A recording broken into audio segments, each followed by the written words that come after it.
Chapter 10, Forensic Examination of Alteration. Alteration, any change which gave the document a different effect from that which it is originally possessed is termed as alteration. Sa legal term, alteration means the act purposely done on an instrument by a party thereto or one beneficially interested therein which it makes a change in the sense or language of the instrument. Ang alteration is ang pag-change sa isa ka document o pag-alter na isa text sa litra. Pag i-may change, matawag dyan na alteration. Next is kinds of alteration. Number 1, interlineation. Number 2, superimposition. Number 3, cancellation. Number 4, erasure. Next is proceed sa obliteration. Obliteration is the process of writing over text with intention of hiding or destroying the original information. Sa obliteration is kibali ang text imo daw kibali gi-kuris-kurisan amo daw gitawag na obliteration. Sa erasure is next is erasure. Documents may altered in attempt to hide original meaning or contents of a document. Kibali sa erasure is imo payawan ng sinuwatan mo nang gitawag na erasure.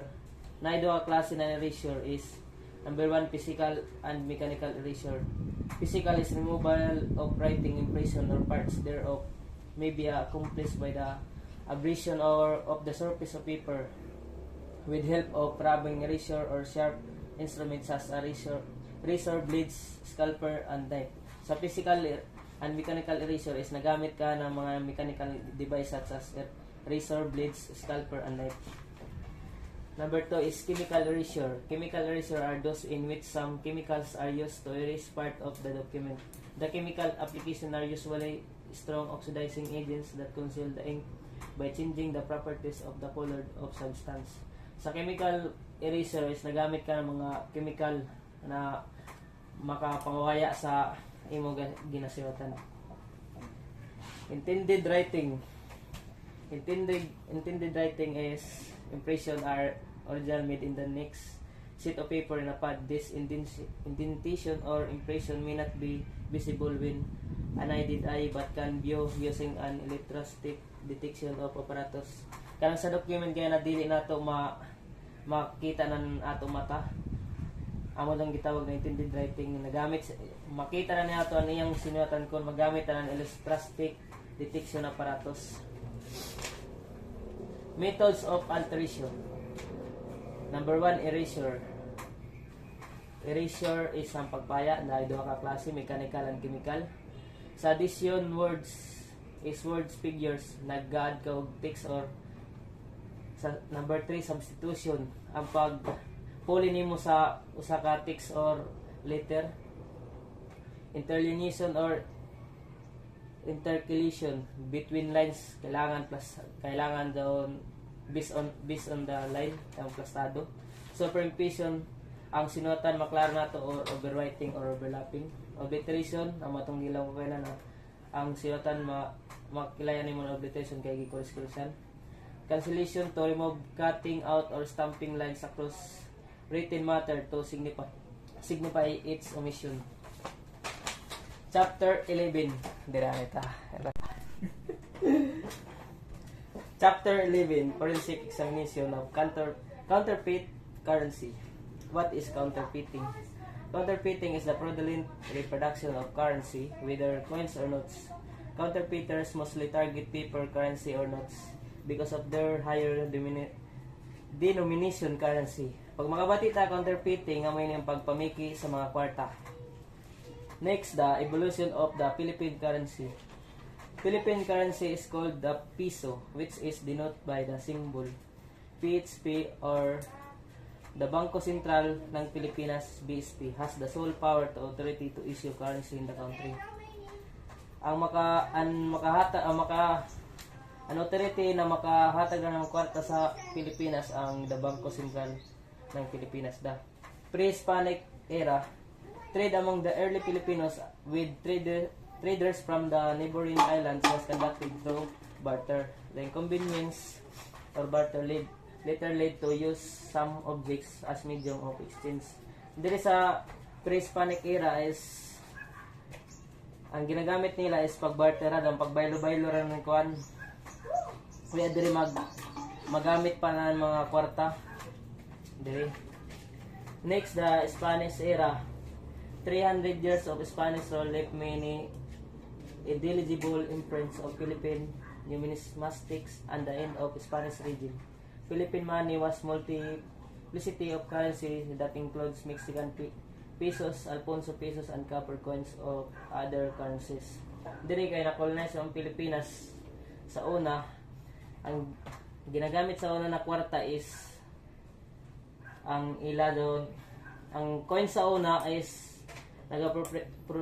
portrait of the Queen Isabella were minted in Manila. Kanang daway logo na Queen Isabella ang kwarta sa una na coins. Diri sa revolutionary period asserting in its independence, the Philippine Republic of 1898 under General Emilio Aguinaldo issued its own coins and paper currency backed by the country natural resources. 1 peso and 5 peso notes printed as Republica Filipina, papel moneda de and peso, and peso and 5 pesos were freely circulated.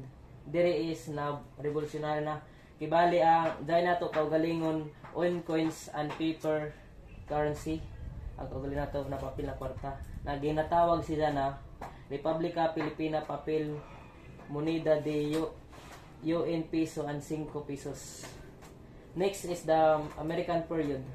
The American period institute a monetary system of the Philippines based on gold and paid by the Philippine peso to the American dollar of the ratio of 2:1. The U.S. Congress approved the Coinage Act for the Philippines in 1903.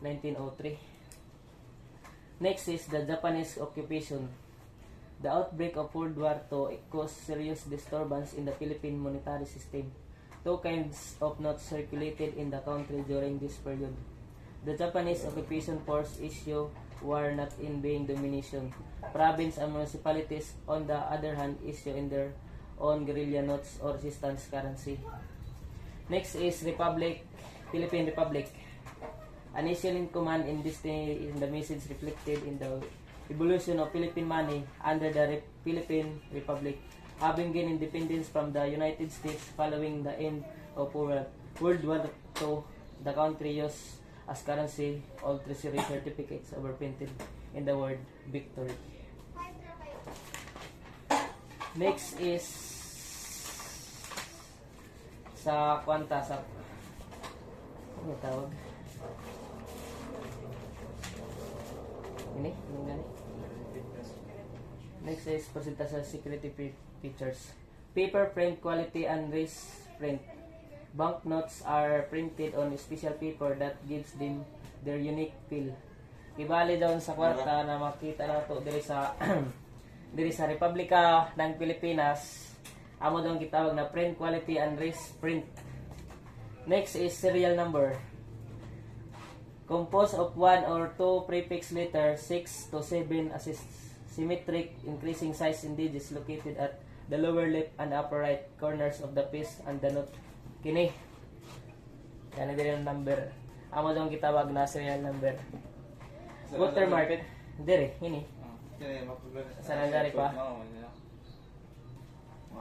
Number 4, watermark. A shadow image of the portraits and the denominational value appears at the blank space with the note is viewed against the light from either side. Kini ba gano? Kini ra? Kini diri sa taas. Amo lang gitawag na watermark. See-through mark. The word Filipino written in the Baybayin pre-Spanish Philippine alphabet in scene complete form when the note is viewed against the light. Ako magdiri. View against the light to. Ay ini. Dari sa ko ano, maklaro na to diri guys. Teachers. Cancel value. The denominational value superimposed on the smaller version portrait at the upper left side of the note becomes visible when the note is rotated 45 degrees and titled down. Kini. Ini. 7 Number 7, security thread. As an embedded thread running vertically across the knot is seen from either side when view against the light. Kini amo daw ang gitawag na security thread. Last is the vertically variable ink. Emboss dimensional value at the lower right corner of the face of the knot which when view at different angle change color from the green to blue. Kini maurad to sa chapter 11. Next is chapter 12, forensic examination of typewriting. What is typewriter? A typewriter is a hand-operated character printer or printing written message, one character at a time. It can be either mechanical or electromechanical. Characters are produced when the typeface presses a key that strikes a ribbon to transfer ink or carbon impression onto the paper. Ang typewriter kanang hand-operated ka na makita nato sa una sa mga katigdiangan sa simbahan doon pag-type ng mga text. Ang diri mga text raw ay labot doon mga pictures sa typewriter. Proceed ta sa kinds of typewriter. Sa kinds of typewriter na ay duha, elite sa pika. Sa elite is a type of typewriter that can type 12 characters to an inch and 102 characters on one whole of sheet of paper. Sa elite is ang masuyatra nimo diri sa area is 12 character an inch and diri sa whole kuan 102 characters on a whole sheet of paper. Sa pika, sa big prints can type 10 characters to 1 inch and 85 characters on a sheet. Kibalan diri ra makuha mo na word is 10 characters datos under sa whole kuan 85 characters on a sheet of paper.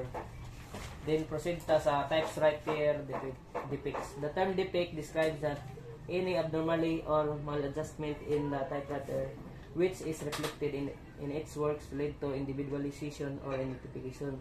Pag long depict is na mga sadup sa pag-imo pag-typewriter. Number 1 is horizontal malalignment. Occurs sa typewriter is individual when a character depictively strike to the right or left of its normal relative striking position. Kibali ang sa horizontal malalignment as dili sila naka-plastado ng sakto, kibali malalignment naka-position niya sa left or sa right, amo doon sa horizontal malalignment. Dili sila plastado. Sa of its feet, the condition of typeface printing heavier in one side of corner than over than remainder it to its outline. Ibali diri is tagilid ang pagka-type nimo sa isa ka text dili sa plastado. Sa permanent defect is any identifying characters of a typewriter which cannot be corrected by simply cleaning typeface or replacing the ribbon is classed as a permanent defect. So there is a permanent defect is you have to replace the actual typewriter parts. And next is plating, the cylinder which serve as a backing of the paper which absorbs the blue from the type space. Ibali diri is ang imo pagka-type sa kapapel is going up or down. Kibali dili siya plastado tapos dot ani sa pagka-type sa kapapel. Number 5 is proportional spacing typewriter. Modern form of typewriting which resembles printing in that all the letters, numerals, symbols do not occupy the same horizontal space as the conventional typewriter. Next is the ribbon. A depict in which a character prints of a double impress on with the lighter one slightly off up to the right or left. Ibali diri is isa ra ka business nimo gi-type ang isa ka letra kibali sa first attempt nimo isakto pa pero sa ikaduha is nay luma na may tabo sa ribbon. Next is the ribbon made of fine cotton fibers numbered according to the quality or grade which may vary from 260 to 272 threads to the square inch from about. Ibali diri sa ribbon is made sila from fine cotton fibers. Sa ribbon impression is typewriting which is midly direct through a cloth ribbon. Kibali diri sa red ribbon ribbon impression is karang sa nasa typewriter kung ano ang ink na nahibutang sa papel amo jang gitawag na ribbon impression.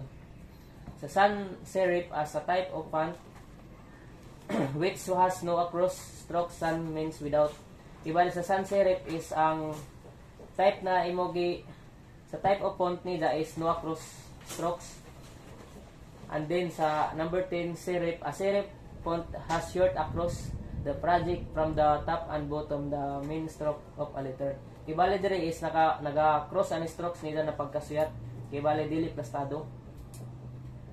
Number 11, transitory depicts an identifying typewriter characteristics which can be eliminated by cleaning the machine or replacing the ribbon is described as the transitory depict. Ibali diri is naigitawag na clads type space. Ibali diri is ang pagka-type nimo sa isa ka letra is barado anang puno nan ink. Baga na doble sila. And next is type space depicts the real clincher and most typewriting identification which include broken serifs, scarification, platted, and damaged portion of a type space. Kibali diri is ang letter is na utod. Kibali nag-type ko nan A, waya siya masakto pag ka-type nan A. Kibali ang ink niya is dili kompleto kaya utod-utod amo diri sa twist sa type space depicts. Number 13 is twisted letter. Each letter and character is designed to print a certain fixed angle to the baseline. Ibali diri ang pagkasuyat is nagahiwi pasimod sa to or pasimod sa waya. Dili kon sunod sila sa baseline amo doon sa twisted letter. Number 14, vertical malalignment. A character printing above or below its proper position. Ibali diri is ang proper position and vertical alignment is straight ra dapat.